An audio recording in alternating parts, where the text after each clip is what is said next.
This Arc Warlock build makes you a lightning god. With this new Arc build updated for Season of the Deep, you're going to be melting everything in the game using your Arc abilities, which are going to be enhanced due to this season's artifact perks. So this season really does take this build to the next level. And the best part about this build is that you can use it in a team or solo, and both will be just as effective because you're going to have increased survivability, as well as having the power to take down tough adds like Master adds or even Grandmaster adds with the help of your Arc Soul and Arc abilities, which you're going to get back pretty quickly anyway when you're using this build correctly. So you pretty much have infinite Arc Souls and grenades for whenever you want to use them. And with this season's artifact, we have 5 mods or perks that are benefiting this build to make it much better. Because using things like Amped Up, which is supposed to be called Electric Armor, well, that will give us damage resistance while amplified, and that is a passive 35% damage reduction, I believe. It's either 25 or 35, correct me if I'm wrong, but that is a huge resistance buff, which makes this build worth using in Master and Grandmaster content this season. And with the setup the way we have it, it will always be amplified 99% of the time, the 1% obviously being if we screw up somehow or while we're reapplying the amplification buff. But guys, I've used this build in a Master Lost sector whilst 20 under the recommended power level, as well as the new seasonal content with a team. So you'll see that gameplay in the background just to give you a feel of how this build runs in both endgame PvE and more relaxed or laid back content. So guys, if you like this one, then a rating does help me out, or consider subscribing to help me reach my goal of 150k soon. But now let's jump straight into it.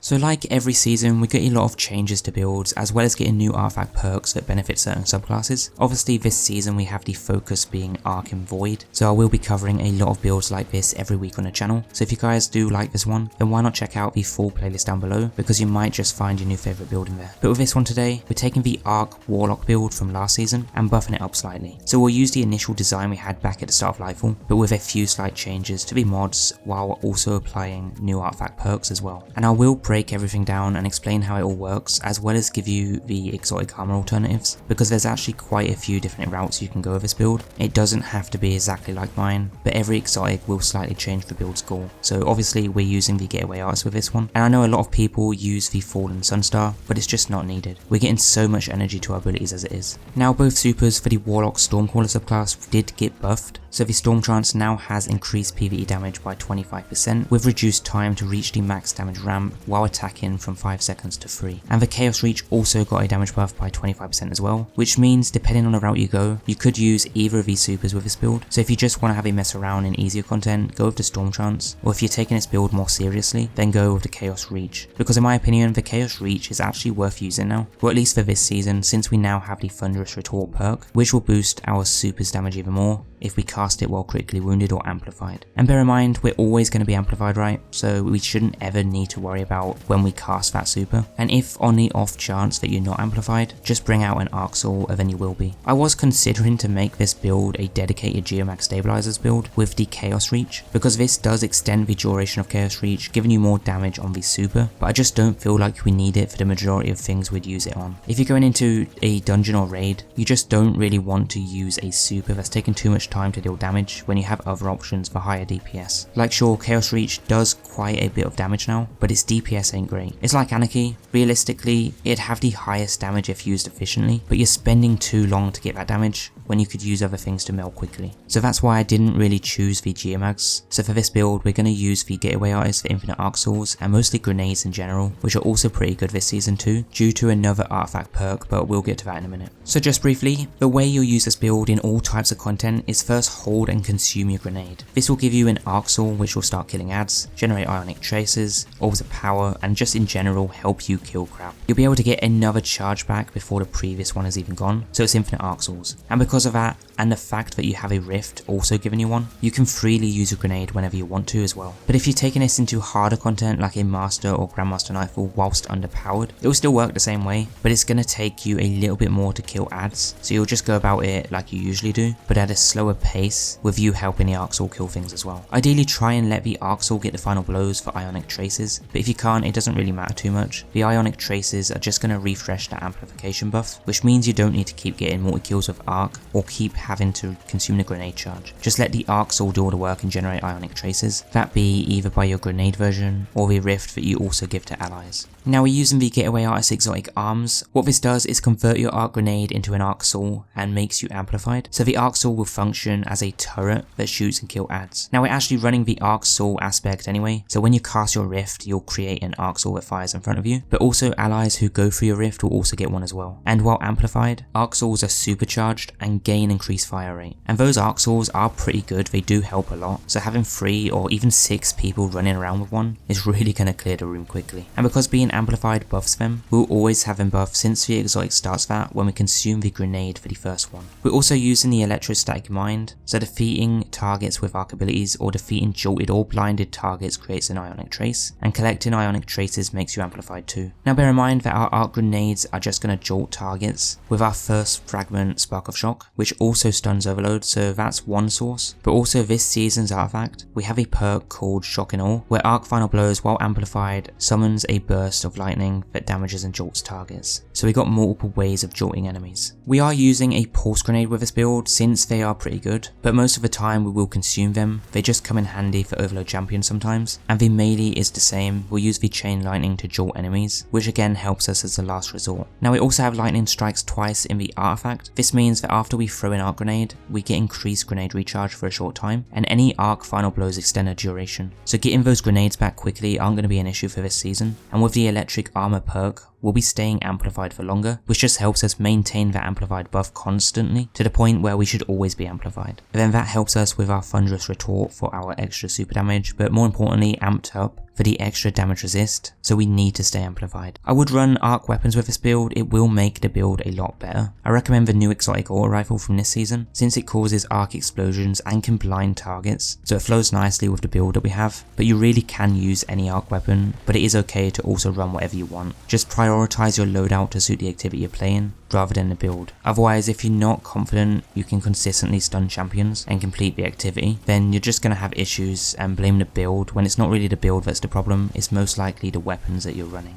Now moving on, the other fragments we have to benefit the build further are Spark of Recharge. While critically wounded, our abilities regen quicker, and then Spark of Amplitude. Defeating targets rapidly while you are amplified creates orbs. So we're going to get a lot of orbs too, which are then going to benefit the mods. So for mods, in the helmet I have a Dynamo for faster supers when using our rift near enemies, a Focusing Strike, a Bolstering Detonation, and an Impact Induction to reduce the cooldown of our abilities. For the chest I have my Damage Resist mods, legs I have my Heavy Weapon Scavenger mod, as well as 2 Orbs of Restoration. Since we're using all our abilities anyway, and they all have an important role to play, we'll want them back as quick as we can, so I generally prioritize the one we just used pretty much. Otherwise for the class I'm running 2 utility kickstart mods so that we can get our rift back quicker. Since our grenade isn't going to be a problem having it back consistently, our second focus is going to be the rift, which is exactly why you also want to have 100 discipline, 100 resilience for the damage resistance, and then aim for 100 recov as well. And if you have all of this, you will master this build in no time. The other mods I didn't show don't really matter, so you can use what you want,